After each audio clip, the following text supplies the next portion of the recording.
The night was alive with the chatter of a high-profile event at the largest mansion in the neighborhood. Luxury cars lined the driveway, their polished surfaces gleaming under the soft glow of streetlights. Inside, the millionaire and his family played hosts to the city's elites, laughter and music mingling with the clink of champagne glasses. The glow of elegant chandeliers spilled through tall windows, casting golden reflections on the manicured lawns outside. The air beyond the mansion was crisp and quiet, a stark contrast to the bustling interior. The distant hum of conversation was a faint whisper, compared to the tranquility of the dimly lit road nearby. Aisha walked along the uneven pavement, her steps measured and steady, as she clutched a small brown paper bag close to her chest. She had just returned from running a late-night errand for her grandmother, a quick favor, her grandmother had said, but it had taken much longer than expected. Her heart pounded slightly as she glanced back toward the lively mansion, its glowing windows seeming like watchful eyes in the distance. A soft wind swept past her, rustling the leaves overhead. "Why does it have to be this quiet?" she muttered under her breath, picking up her pace. The neighborhood she lived in wasn't exactly unsafe, but something about the long, shadowy stretch of road made her feel uneasy tonight. Her sneakers scuffed against the gravel as she walked faster, the mansion growing smaller behind her. Somewhere in the distance, a dog barked sharply once, then twice before the silence swallowed it again.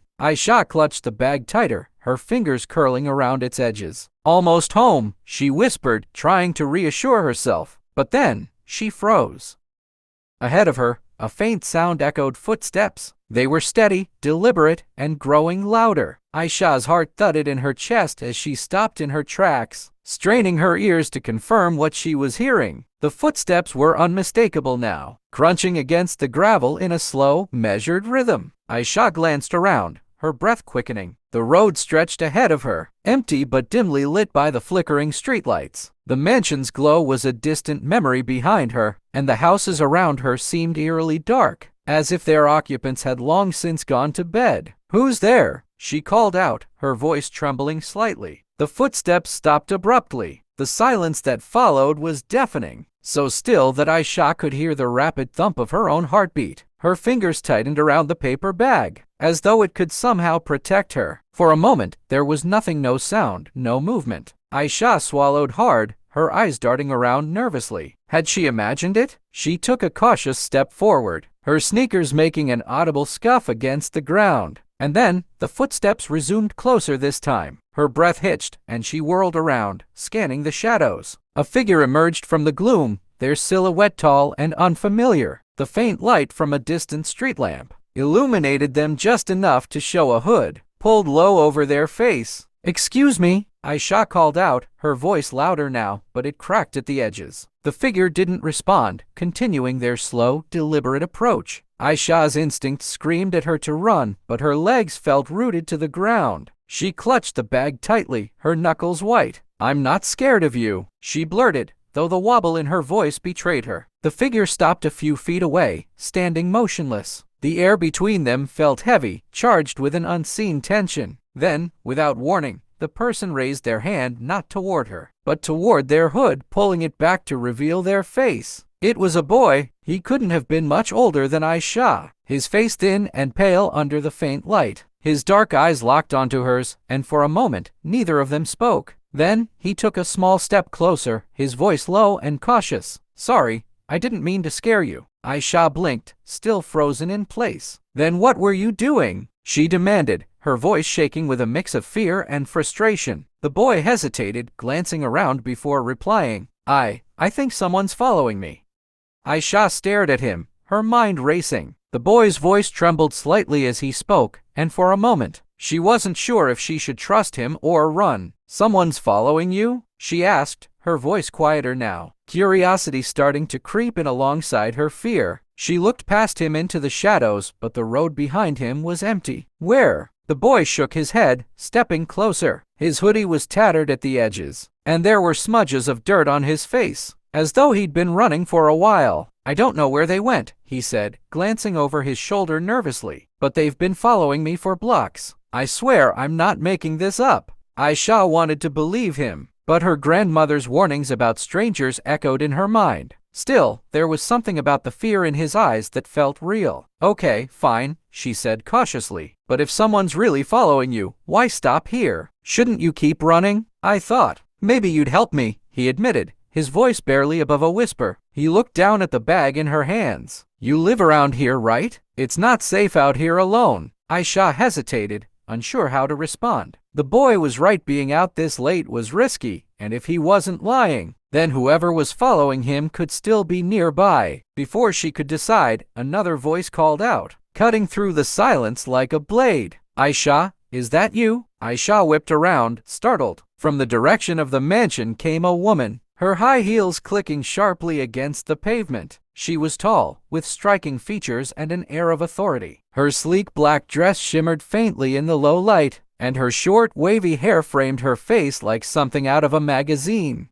"Who's that?" the boy muttered, his posture stiffening. "It's my neighbor, Mrs. Leclerc," Aisha whispered back, relief flooding through her. "She lives 2 houses down." Mrs. Leclerc approached quickly, her gaze flickering between Aisha and the boy. "What are you doing out here at this hour, dear?" she asked, her voice firm but not unkind. "And who's your friend?" "He's not," Aisha started to explain, but the boy cut her off. "Please," he said, stepping forward. "I need help. Someone's after me." "After you," she repeated skeptically, folding her arms. "And why would someone be chasing a teenager through this neighborhood?" "I don't know," the boy said, his voice rising with frustration. "But I'm telling the truth. I just need a place to hide for a little while." Mrs. Leclerc tilted her head slightly, her expression unreadable. "Aisha," she said calmly, "go on home. I'll handle this." Aisha glanced between the boy and Mrs. Leclerc, unsure what to do. The boy looked desperate. "Now, Aisha," Mrs. Leclerc said firmly, her tone leaving no room for argument. Reluctantly, Aisha nodded and started backing away. "Be careful," she whispered to the boy before turning and walking quickly toward her house. As she disappeared around the corner, Mrs. Leclerc stepped closer to the boy, her sharp eyes gleaming in the faint light. "Now," she said softly, "why don't you tell me the real reason you're here?" The boy stiffened, his lips pressing into a thin line. "I already told you," he said warily. Mrs. Leclerc smiled a cold, knowing smile. "You can't lie to me, sweetheart," she murmured. "Not when I already know who you are." The boy froze, his eyes widening.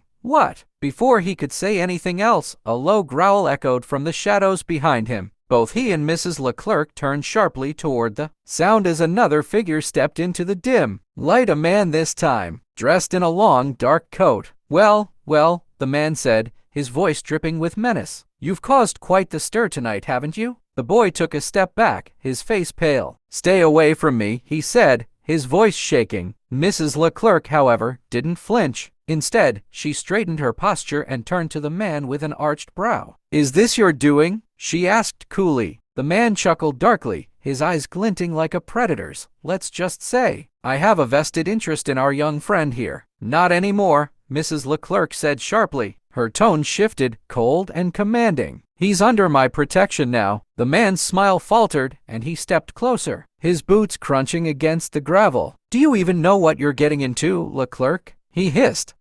"Do you?" she shot back, her voice low and dangerous. The boy glanced between them, his mind spinning. Who was Mrs. Leclerc really? And what had he just stumbled into? As the tension crackled between the two adults, Aisha peered out from behind a tree nearby. She hadn't gone home after all. She couldn't shake the feeling that something wasn't right, and now, watching the confrontation unfold, she knew she'd been right to stay. The tension in the air was almost tangible as the man in the dark coat stepped closer. His piercing eyes locked on Mrs. Leclerc. The boy shrank back instinctively, his breathing shallow. Aisha, still hidden behind the tree, could barely process what she was seeing. Mrs. Leclerc, the glamorous woman who hosted neighborhood brunches and gave advice about gardening, now seemed like a completely different person, a force to be reckoned with. "I'll say this one time," Mrs. Leclerc said, her voice calm but filled with authority. "Turn around and leave. You don't want to test me tonight." The man's jaw tightened, but he didn't move. "You're making a mistake," he growled. "That boy isn't who you think he is." Mrs. Leclerc smirked, her confidence unshaken. "And neither am I." Suddenly, there was a sharp sound, a crack, like a tree branch snapping, and the air around them seemed to ripple, as if reality itself had shifted. A low hum vibrated through the ground,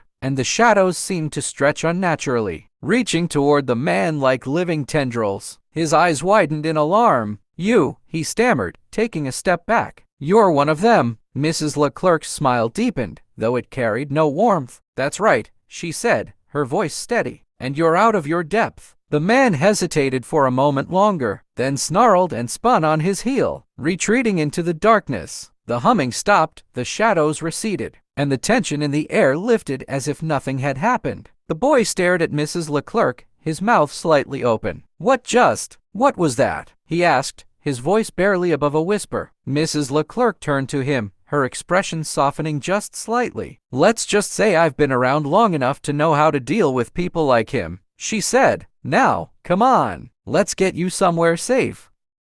At that moment, Aisha stepped out from behind the tree, unable to stay silent any longer. "Mrs. Leclerc, what's going on?" she demanded. "Who are you? And who was that?" The older woman sighed, looking at Aisha with a mixture of surprise and something like pride. "I told you to go home, Aisha," she said. "I couldn't," Aisha replied, crossing her arms stubbornly. "Not when I knew something wasn't right. You owe me an explanation." Mrs. Leclerc studied her for a long moment before nodding. "Fair enough," she said, "but let's not do it out here." She turned to the boy. "What's your name?" "Eli," the boy said quietly. "All right, Eli, you and Aisha are coming with me." Mrs. Leclerc gestured toward her house, a faint smile tugging at her lips. "We have a lot to talk about." Later that night, inside Mrs. Leclerc's lavish yet surprisingly cozy home, the three sat around a crackling fireplace. Over cups of warm tea, the truth began to unravel. Mrs. Leclerc explained that she was part of an ancient group of protectors who watched over their city, shielding it from supernatural threats. The man in the coat was a bounty hunter of sorts, chasing after people like Eli, people with special abilities that they didn't yet understand. "I could tell what you were the moment I saw you," she said to Eli. "You're one of the gifted, aren't you?" Eli nodded reluctantly. "I don't know what I can do yet," he admitted, "but my parents told me I was different. They said I'd figure it out someday. I guess he wanted to make sure I didn't." Mrs. Leclerc nodded knowingly. "That's why you need to be careful, and why I'm going to help you." Aisha, who had been quietly listening, finally spoke up. "And me? What about me?" Mrs. Leclerc smiled at her. "You've got a good heart, Aisha. You stayed when most people would have run. That takes courage, and courage is something the world always needs." The three of them sat together for a while longer, the weight of the night slowly lifting as they found comfort in each other's company. The moral of the story: the night's events taught Aisha, Eli, and even Mrs. Leclerc an important lesson. Courage and kindness can shine even in the darkest moments, and standing together can make even the most terrifying challenges seem surmountable. Whether it's helping a stranger, standing up for what's right, or simply refusing to walk away when others need you, the smallest acts of bravery can have the biggest impact. And sometimes, it's the unexpected connections we make that remind us we're never truly alone.